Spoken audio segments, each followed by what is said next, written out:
Hi, and good evening, everyone. My name is Albert, and this is Vlogs About Nothing.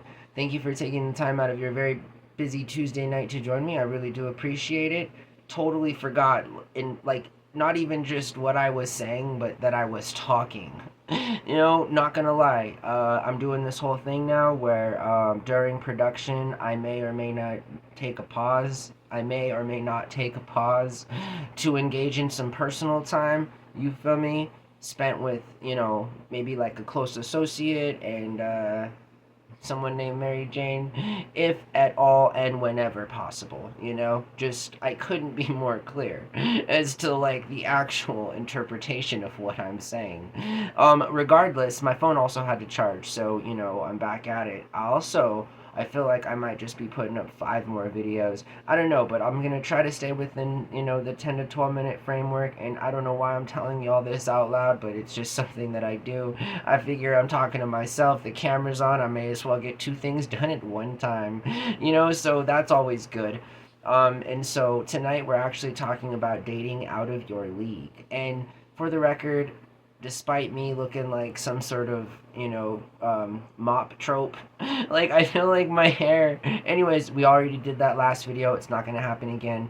We're talking about dating out of your league, all right? And I gotta tell you that going into this topic, talking about dating out of your league, I try to get a little bit of feedback IRL from having a casual, normal conversation with my roomie, stuff like that. You feel me? And then obviously my plethora of experiences with adult consenting relationships that I've had throughout the course of my very promiscuous life. So all of those things considered, I just want to let everyone know, right, that that's kind of the way that it is moving forward when I give my opinion on such things like dating out of your league. Because I tell you what, I have dated out of my league like basically every time I've been with a girl. Okay, so like shout out to all my exes and haters out there who watch my shows relentlessly so that they can find information to, I don't know, hold against me at some future point for some terrible past grievance they've held upon me for some awful like thing that they may or may not even know is true. I'm just saying that, like, yeah, that's a compliment to all of my exes as well, isn't it? I mean, right? You're not sitting behind your screen watching in hate saying, like, oh boy, I really enjoyed being with that guy. Like, I'm just saying, right? And I say this because, obviously, a compliment to y'all, Like, every one of those very many exes that do those very things, I'm sure you were just better than me, right? I mean, again, look at me. It's just every girl, again, huge compliment, shout out all haters. Like, I am, not a reward of any kind so far as it concerns like the way that I think of myself in a relationship, and just the opportunity that I have to be with a woman that wants to be with me. I think any straight man will tell you that that in and of itself makes you feel like a winner. So, like, again, I'm just saying compliments, shout outs. Any woman that I've ever dated is out of my league. Okay, just as equal as any other ex I've ever had or hooked up with. I'm just saying that, like, y'all are beautiful. I'm trash. Anyways, so that being said, what do I mean by dating out of your league? Moreover than just every guy out in the world being ugly and every woman being just absolutely beautiful in that very misogynistic kind of thinking way. And I'm just saying that, like, again, what makes us I gotta look dating out of your league of things. So here's the thing. Tonight I did not write scripts. These are my versions of scripts, by the way, okay? Little like half sentences that only make sense when I say them to myself in my mind a few times, and I'm like, oh, okay, that's what I was thinking about talking about. So if I ever do have any aids to help me in this relentless improv that I engage in every single night, it's sometimes this, okay? And I had to do this because my phone was charging. I thought of some cool stuff, and one of the topics I thought of was dating out of your league. So I just forgot what I was talking about. But all right, so, I guess so, like, doesn't that in and of itself create a power dynamic? So we're 4 minutes into the video. I gotta tell everyone out there that I am too poor to afford contacts. I don't have any contacts or like the ability to actually see, as if you thought these frames on my face were an indication of eyesight problems. They, in and of themselves, are not. They are only a reflection of my insecurities as an ugly middle aged man who thinks that without them, I have a very prominent nose. Some might even compare it to the likes of Pinocchio. We're talking about dating out of your league, not about how ugly I am. God dang it, Albert. Anyways, so dating out of your league, right? So here's the thing: is that there's always power dynamics in any relationship, and I feel like they're not often explored, right? I mean, I don't often feel like the less socioeconomic of like viable person in a relationship is ever bringing up the fact that their partner has so much more than them, and without their partner they would have so very little or literally nothing. I mean, in and of itself, that is a power dynamic. One person has more power than the other person.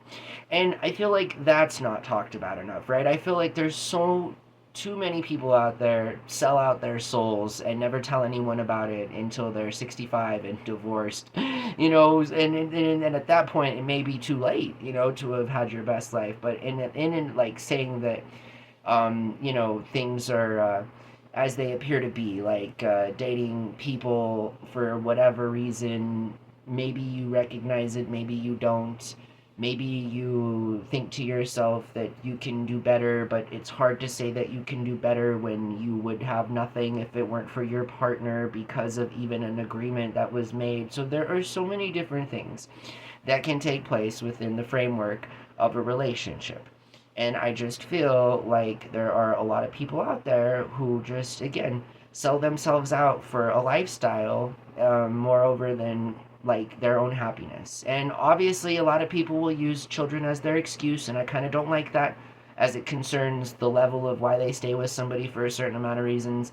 Again, having my own experience, I seen this kind of firsthand, being in a relationship where when we got to a certain age, parents, made decisions and got divorced, and where then it was expressed that the only reason they were together was because they wanted their children to have a stable and healthy home. But how could it possibly be stable and healthy if the two people that are running it don't even like each other and are only pretending to like each other? Again, the things that we do for what we perceive to be, love, loyalty, and family sometimes aren't at all kind of those things.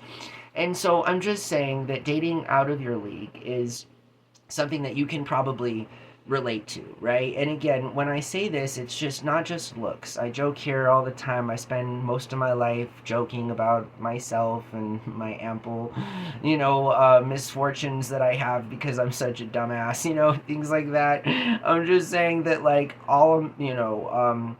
there are a lot of circumstances, and I think each relationship, a lot of people end up dating within their own class because that's a lot easier. It's a lot easier if you're middle class to date another middle class person, right? I mean, seriously, coming, from nothing, being a lower middle class, blue collar working family that ended up losing everything at some point and to this day has nothing in that overall economic sense.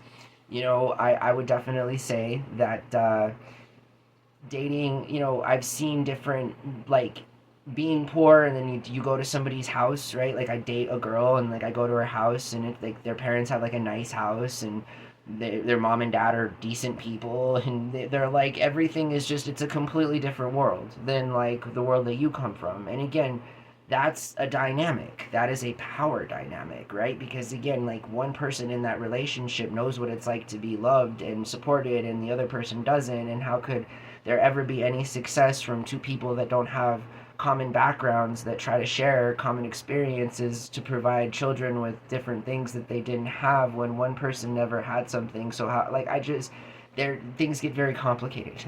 And that's what I'm saying. So quite often people date within the means of which they can date, right? Rich people date rich people.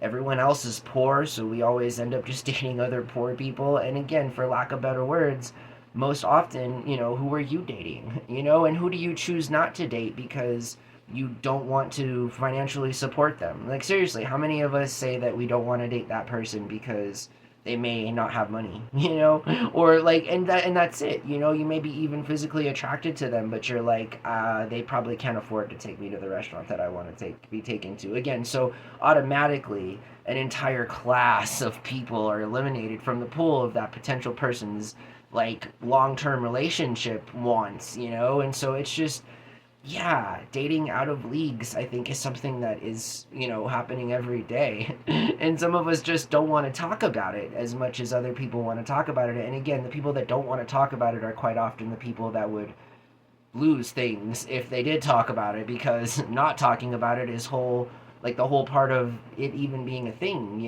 again. So I'm just saying that, like, I don't know about all of that. Like, that's probably why I'm single, not just because I'm ugly, but just also because, like, I, have yet to find another well to do intellectual poor woman who's willing. I don't know, because, like, I don't know. I'm an intellectually self-developing poor man. So I'm just saying that even I haven't found luck with all of my very low standards and such. But anyways, let's laugh at my expense, right? That's what I'm here for. I'm still in character.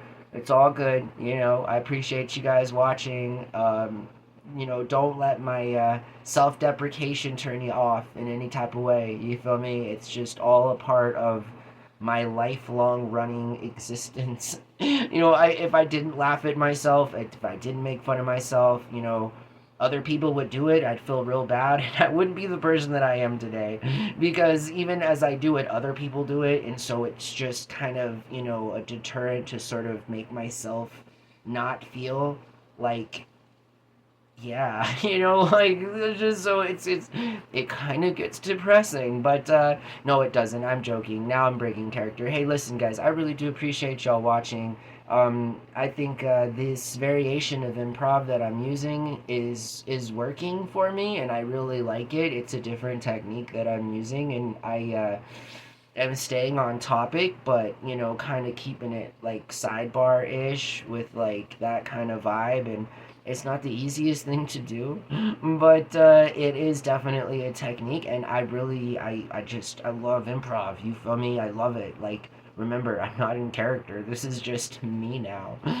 So that a lot of what my character represents, right, is also a lot of who I embody. Almost at some points with 100% accuracy, right? Which is why I feel like the authenticity of some of these improvs are actually getting across to some people, and I appreciate it. You feel me? Because I'm very passionate about this. Like, I've, again, spent an entire life being taught how to try and convey these very kinds of things, and it's pretty remarkable when you can kind of get that sense of satisfaction from talking to yourself on a broken, disconnected phone. Like, again, I love creating things with little, and I enjoy, a good, like, challenge, and I enjoy people that are passionate.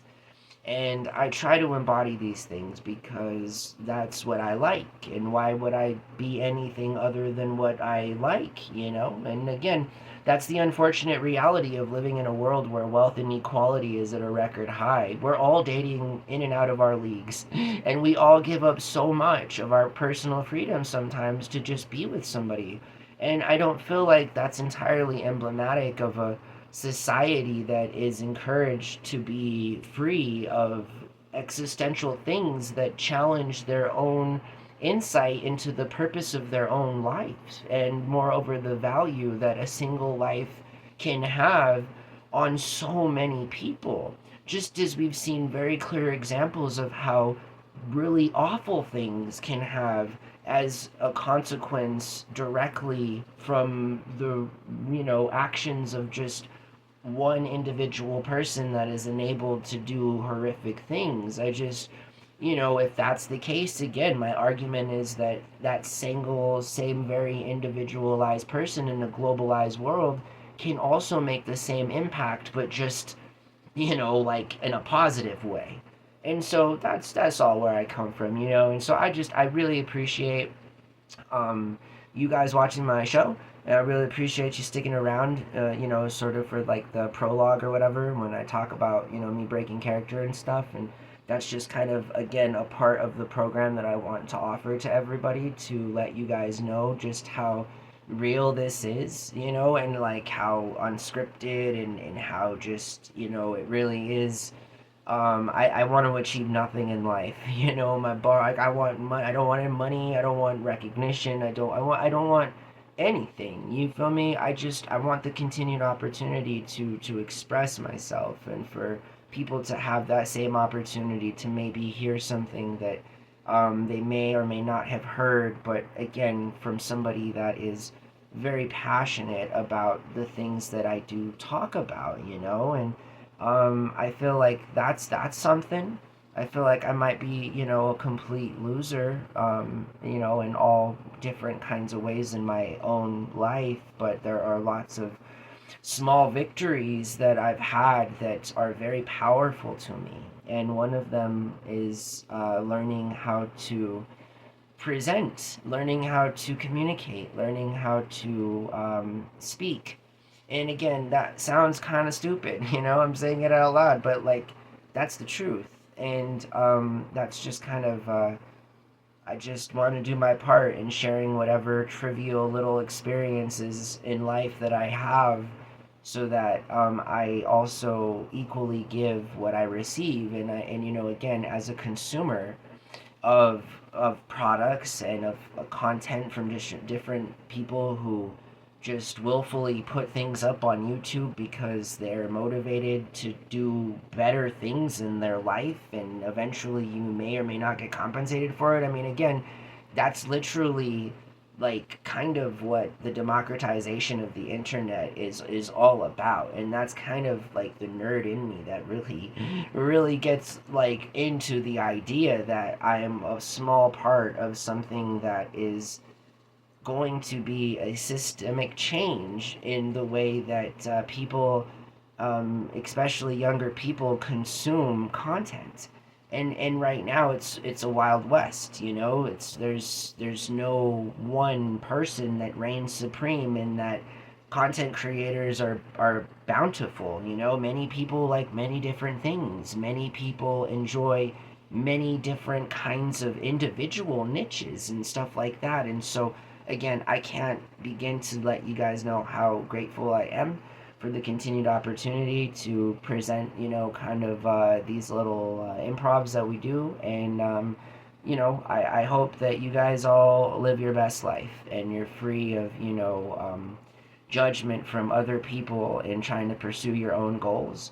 And I encourage you to be as selfish as you need to be in your life to achieve your happiness, so that you know, you have something that no one can take away from you. And I think that's important because in life you will find out that there are many different people who wish to take things away from you. And, you know, whether or not that makes them bad or good people is not the question. Whether or not they feel animosity or a conscience or even care about it is not the question. The problem is that people engage in this behavior not just on an individual level or circumstance, but like on a worldwide level. And that's my issue, is the worldwide one, right? Is I just feel like people need to be better to each other, but they can only be better to each other if they like love themselves. And to love yourself, you gotta be selfish. And I can't begin to like to explain this anymore. Again, I have nothing. I'm a loser. I'm single. You know, I've made terrible decisions. How on earth am I happy, right? Like, how, like, what the hell is wrong with me? Like, nothing, you know, nothing. And that's because I can be selfish, you know, and that's admittedly, you know, that is something that is can be powerful if you use it to love yourself, because then you understand that based on that fundamental fact alone, you can love other people, and that you are capable of being loyal to them, and that you are capable of being beneficial to them more than you are harmful to them. And that's all that I'm trying to do in life, right? I think that's what a lot of us are trying to do. So, my name's Albert. This was Vlogs About Nothing. If you're not already subscribers, smash the subscribe button. Thank you for watching my show, and I hope that you guys have a really good night, alright? Bye.